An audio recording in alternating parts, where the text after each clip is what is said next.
I do my best to keep my philosophies, like my beliefs, my the opinions that my life experiences, my personal life experiences have formed over the years.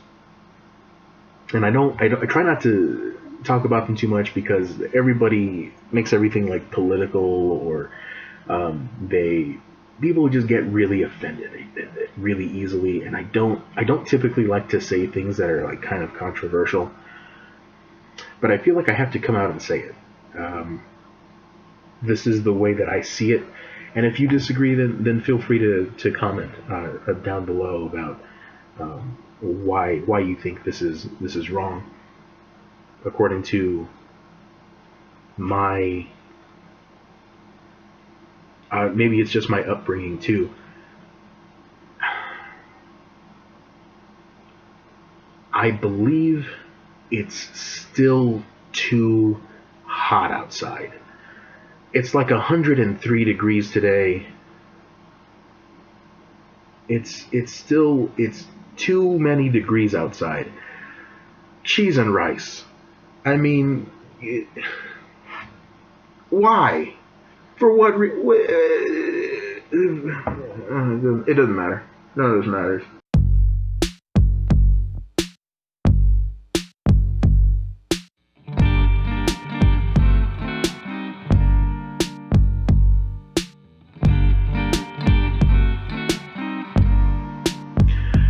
Welcome back.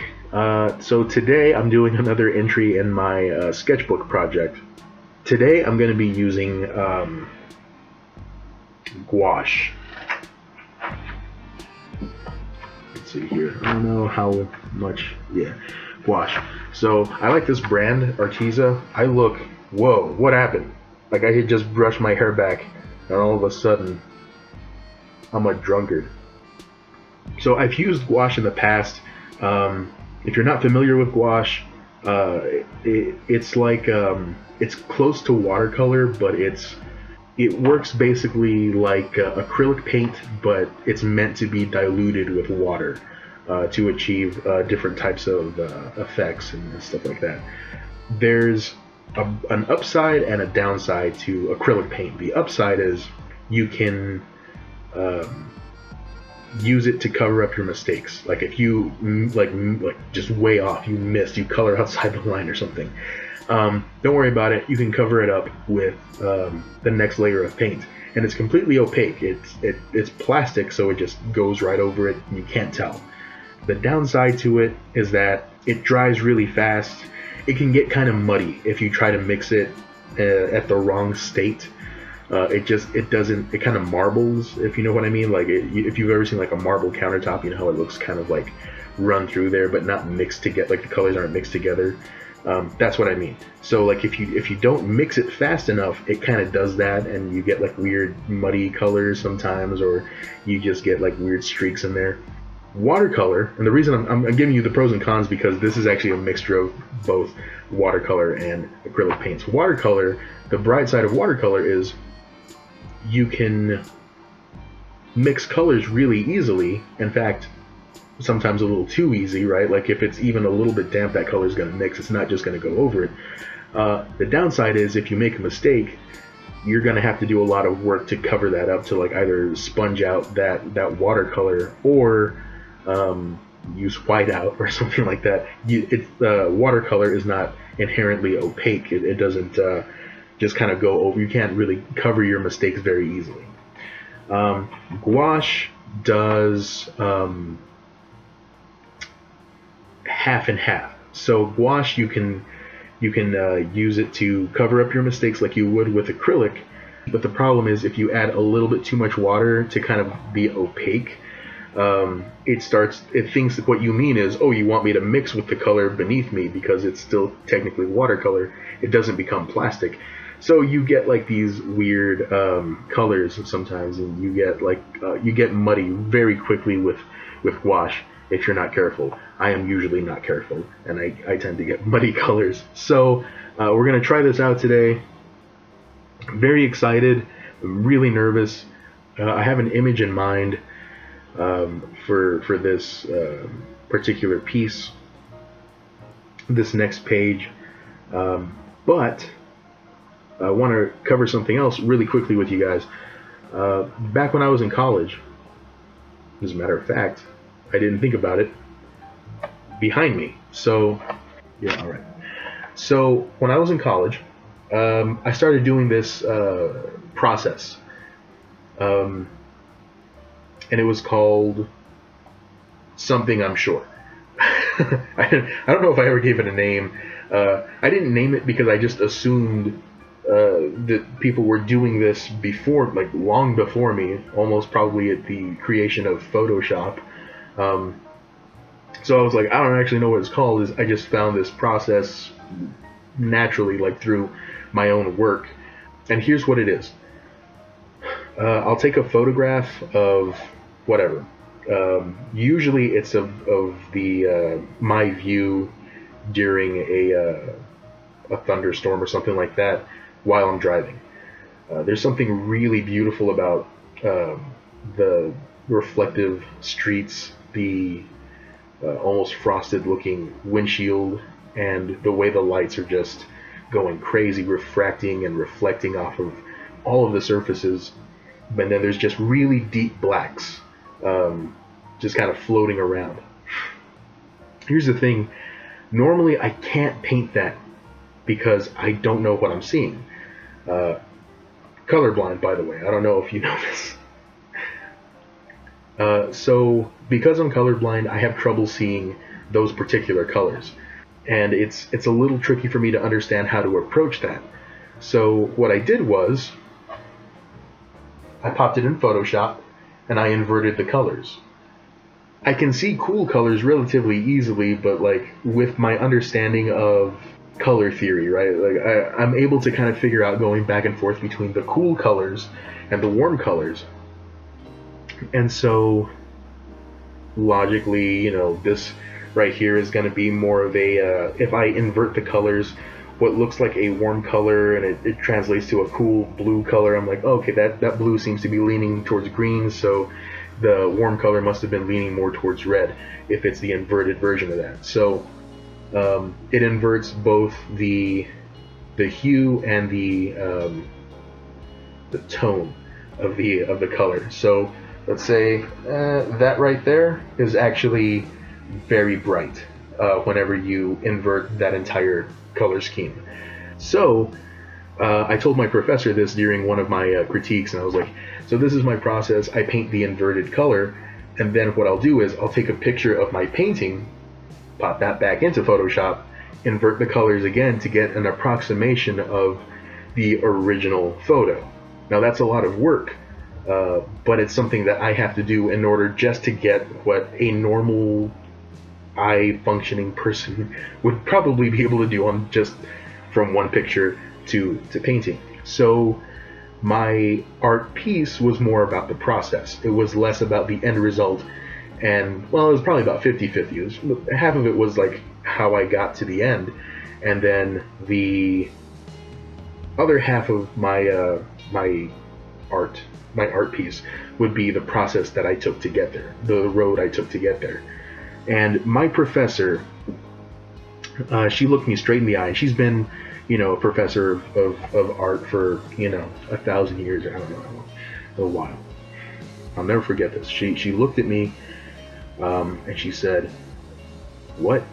She didn't know what it was. She didn't understand anything I was talking about. So I hope I haven't lost you, but I think I explained everything more or less like the way it happens in the process. And the reason that this is kind of a big deal is because today I'm going to be doing the painting straight away without that process. I want to see how it turns out. Later on in this book, I do want to do this process at some point, just because I feel like I need to chronicle it a little bit in my sketchbook. But yeah, we'll see how this goes, and I hope you guys enjoy the video. I mentioned it in the ADR part. I should mention it in this part too. All of the songs that I'm using for these drawings, these paintings, I'm going to put a link to them in the description, so go check those out if you want to know the inspiration for how these paintings turn out. So I hope you guys enjoy the video, and let's see what I can do. All right, so this painting turned out way better than I thought it would. The reason this is kind of special is this is actually the first time that I've ever tried to do a painting based off of just the picture, that I've tried to do a painting in color. I've done some like black and white, like photo reference paintings, but I've never done one using color. I'm going to start laying things out in gray tones before I start adding color, because that's just the easiest way for me to approach a painting like this. So I'll talk a little bit about why I started doing these kinds of paintings in college and in school. One of my professors kind of challenged me to create a narrative without using people. It was something that I'd never really had a whole lot of experience with. Being a comic-centered kind of artist, I had always assumed I need people in order to tell a story. But that's obviously not the case. You don't always have the people to tell a story. So my professor was like, well, why don't you try to create a narrative, try to create a painting that doesn't have people in it. I see that you use people a lot, and that's good. You'd be able to learn how to render a figure properly. But I think it's also important that you should learn how to make an interesting piece, well compositioned painting without relying on just you can draw people. So that's kind of what started this whole idea of these scenes. It's not really scenery so much as or a landscape so much as it is a first person point of view, and it was my way of kind of cheating the system. So I started doing these paintings of first person views of driving around at night with the rain and the crazy lights that you could get kind of reflecting off of everything, refracting in your windshield. The area that I'm painting here is actually it's an area on the Texas Tech campus between it's a dormitory, and it's the School of Art, and it's right next to one of my favorite spots on the entire campus. If you go all the way to the top of the architecture building, which is right next to the art building, you can see most of Lubbock. I was listening to this song and just kind of going through. I have hundreds of these pictures of me just driving around in the rain, and I was just trying to figure out what composition of lights fit this particular mood that this song is setting. I knew it had to be a picture like this. I knew it was going to be a driving picture, because every time I hear this song, I remember driving around at night during rainstorms and taking pictures and just loving the sanctuary of my car. Driving to and from work, I get to listen to whatever music I want, however loud I want, and that is the area that I can clear my head. I can do the most emotional upkeep if I need to. That this song, it has a lot of references and imagery to driving in a car. The first verse is kind of just setting up going on this drive. The second verse kind of sets up a relationship between two characters and implies the decay of it towards the end of the song. And this song is really about the emotional rift growing between two people, and the entire song he's kind of implying like we leave tonight. Towards the end of the song, you kind of realize, well, tonight is the night they're going to leave each other. To speak to the emotional significance of this song, combined with the significance of these paintings, this was me doing my best to kind of give myself some therapy. Everyone knows that art can be very therapeutic, and that was kind of what I was requiring at that point. I needed a lot of outlets. I needed an outlet that could handle everything that I was feeling, and that these particular paintings, this process that I was doing, was exactly what I needed. It's this letting go process that I needed to do. It was more about closure and kind of identifying myself outside of my problems, knowing that there was a version of me that existed before my problems came into my life, and there will be a version of me after that, and they may not be the same version, but I have to be okay with that. And to kind of put a bow on it, at the end of the song, he says, "You don't need me," and the very last line of the song is, "I don't need you." And there's a really nice sense of closure there. Tragic as the song might feel, it does offer a lot of catharsis. So more on letting go, right? It seems like a lot of my work is about letting things go and how significant that action can be. I remember having a conversation with one of my friends and telling them I must have been a teenager the first time I think I met somebody that I fell in love with, and it took me like 3 years or something like that to finally, you know, let it go and understand, like, well, we had very different paths in our life, and there was never going to be a way to reconcile that. So letting go is good. Letting go is ultimately going to make your load lighter. But yeah, that's going to do it for me, guys.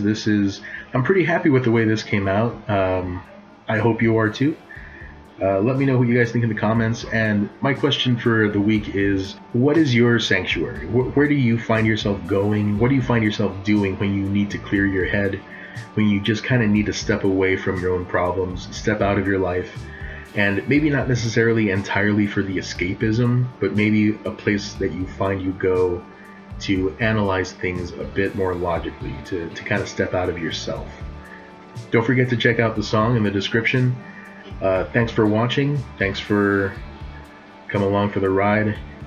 I'll see you guys in the next video. Until that day, good luck and Godspeed.